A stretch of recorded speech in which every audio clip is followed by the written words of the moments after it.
Almost everyone gets vaccines, probably at some point in their lives. But for one man, a simple vaccine changed his life forever. KOMU8's Laura Nichols has the story. Laura?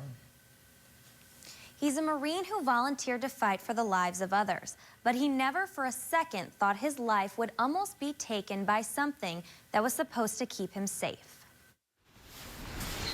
It's my uniform.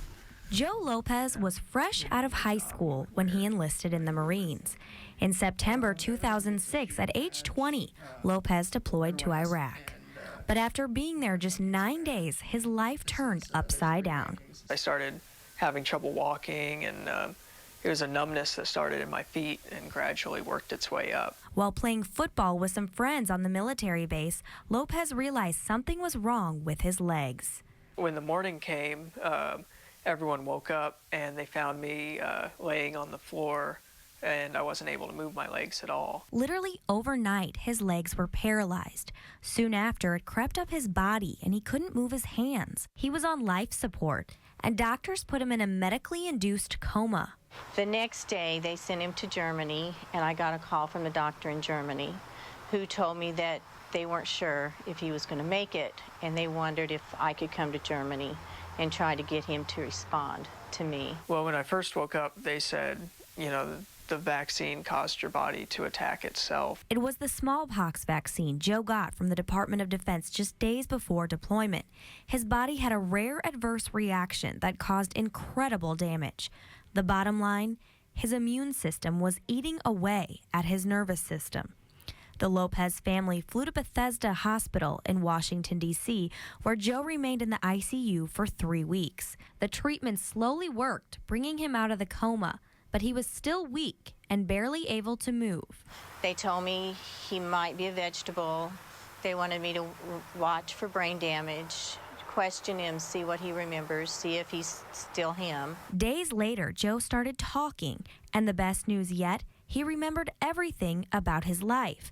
But there was one more serious obstacle. One of the doctors came in and said, you'll never walk again. After 3 weeks at Bethesda, Joe came home to Springfield.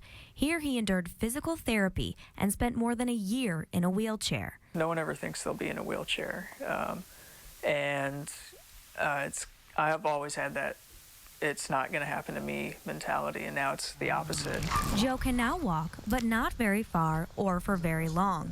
He also takes 10 to 15 pills a day and will have to for the rest of his life. Joe gets VA compensation for his medical bills. But there's more to it. The family had thousands of dollars in non-medical expenses.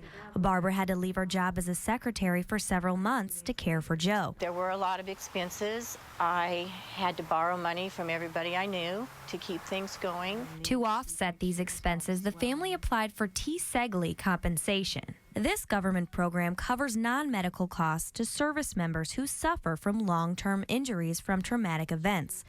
To their astonishment, Joe was denied coverage. The reason?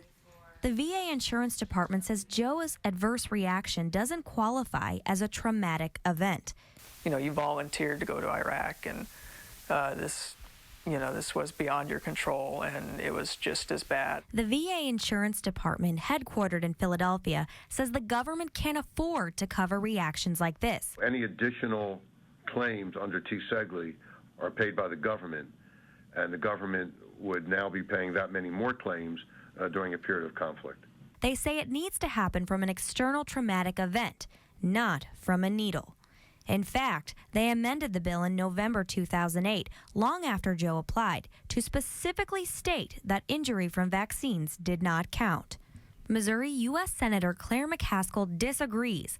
She is now working on a bill that extends coverage to all military members severely injured by vaccines. It would give him that same coverage, and frankly, I really think we need to take care of this young man and his family.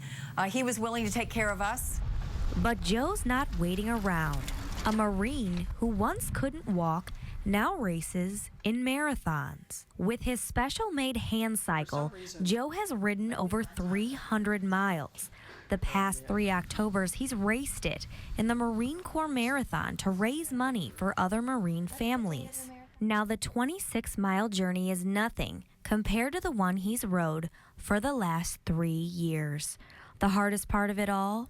Just the not knowing if I would walk again, and not knowing if it'll ever come back. Not knowing what I'd do if it did come back. But through all the unknown, there was one person right by his side. My mom, for sure. So she was the first person I saw when I woke up, and she was there every day, so. For the past few years, Barbara has kept a journal detailing Joe's recovery. Those entries turned into a book called First One Home, First One to Survive. If you would like to read more about the bill, you can visit our website at KOMU.com.